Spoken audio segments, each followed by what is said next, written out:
With this video, I want to introduce my new playlist or a new series of videos I'm gonna make on learning tunes, namely Cole Porter tunes. So I'm gonna release these every week, but bi-weekly on Patreon, because Patreon now has this function where you can upload videos directly to Patreon. So I'm gonna do a lot of housekeeping here in the beginning of the video. If you don't want that, you can skip ahead to where the actual lesson starts of the tune, which I'll put a timestamp to where the actual lesson begins. So if you are a patron, nothing is gonna change. You're gonna get more content for the same price that you're already paying, and I, as always, only charge for the bi-weekly lessons I make. If I make a bonus lesson or with these new videos and every other week I make a performance video, those are not charged on Patreon. It's only the actual lessons I make. The idea behind this is, once I remember speaking to one of the bass teachers at the college I went to, the head of the department, and he told me that he actually made an effort to learn every Cole Porter tune. So not necessarily every Cole Porter tune. There's so many tunes from his catalog, like all the musicals and everything. But I mean all the relevant tunes, I guess, that you could end up playing on a gig. Not everybody does this. Not every jazz musician does this, but it's good to know a lot of tunes if you're like a working musician. Some jazz musicians they don't necessarily play standards, they play their own compositions, but I think most of them actually know a lot of standards. I also got this idea from another YouTube channel, I think his name is Morten F. I think he's Danish, and I'll put a link to his videos, because he's doing this but with real book tunes. And I thought that's really good, but I wouldn't do real book tunes. First off, he's already doing that, so you can go and look at that. But I want to look at Cole Porter tunes, because Cole Porter tunes are more working musicians' tunes that you actually play on gigs and weddings and jam sessions. So I'm not saying that the real book tunes aren't good, and some of these tunes are in the real book as well. But there are a lot of tunes that ended up in real book for different reasons. And they're great, but they're not the tunes that you play on a wedding. I'm talking about Cole Porter, who is like the American songbook, right? Like, these are the tunes that they were the pop tunes of its day, the tunes that people dance to and all this stuff. And they're actually really, really good. It's a good idea to study the same composer and learn a bunch of tunes, because you start to see patterns in how they write tunes. I liked how he kind of set up these videos where he'll play a chorus, he'll play the melody, and then he'll comp a chorus and you can solo, and then he'll solo so you can comp and maybe get some ideas from his soloing. So I'll do that. I'll use the iReal Pro. So this is, again, for people who can read music and stuff like that. I'm not going to explain how to play the tune, I'm just going to show you the tune. There's no tabs or anything like that. And I'm not going to break down the tunes, but sometimes there might be something that I need to talk about. Like, a lot of times with Cole Porter tunes, there are different set of changes, because there are the original changes that from the musical, and then there are the changes that jazz musicians tend to play. I'm not gonna go into the history of the tunes and everything.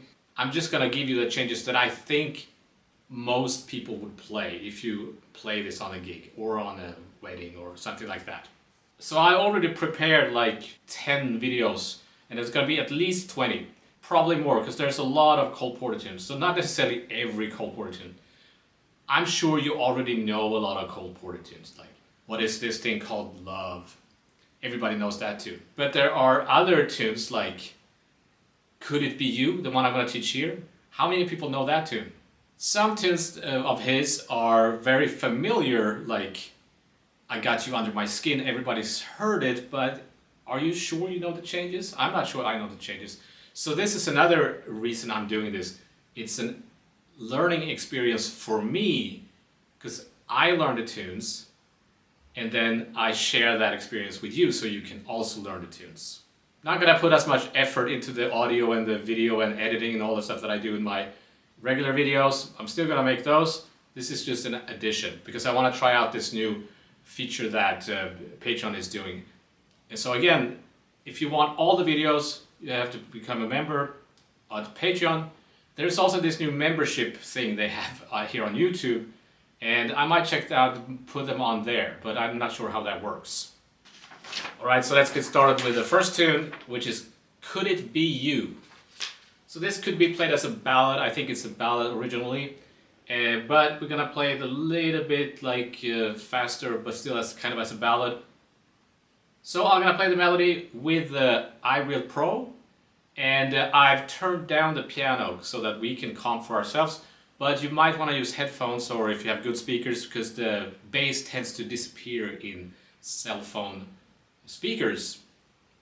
And I'm just gonna play the melody. You can play the melody with me, and then I'll play solo for a whole chorus, and then I'll let you play chorus. So I'm gonna comp, and then we're alternating like that. Alright, so let's go, shall we?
The melody again.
Okay, so try to play along without looking at the chart, see if you can remember the melody. The melody is pretty straightforward. There's something interesting about his tunes. There's often a phrase that he kind of moves the phrase. He does that a lot, I've noticed. So a couple of things, you could definitely work on this tune and play the stuff that I sometimes talk about, playing the root and the seventh as a chord behind the melody.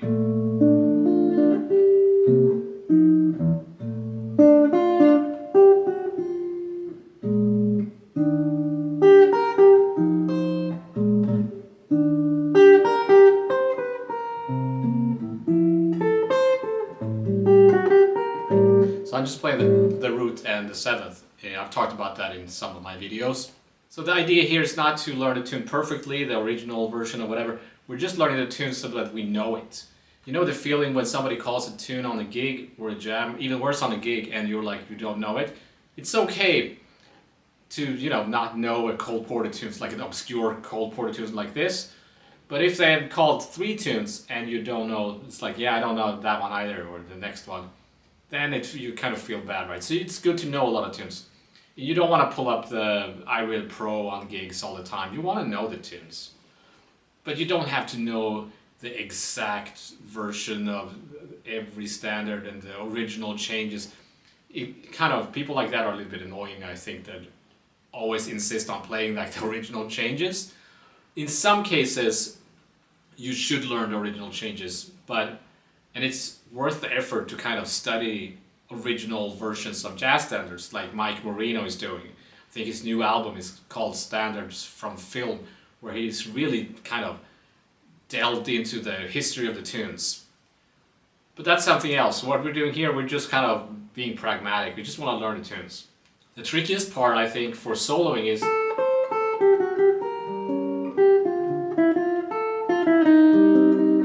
that harmony kind of throws me for some reason, so you might have to spend some time to get used to that.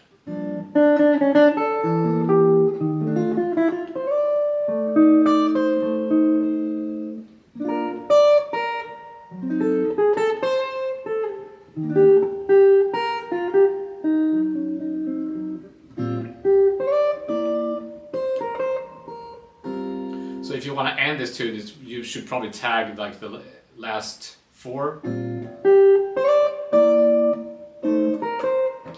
Or those parts.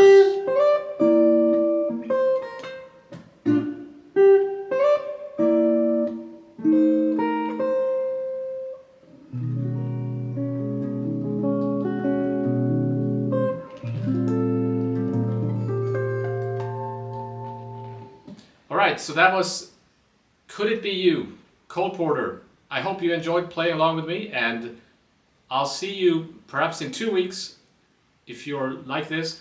And if you're a patron, I'll see you next week.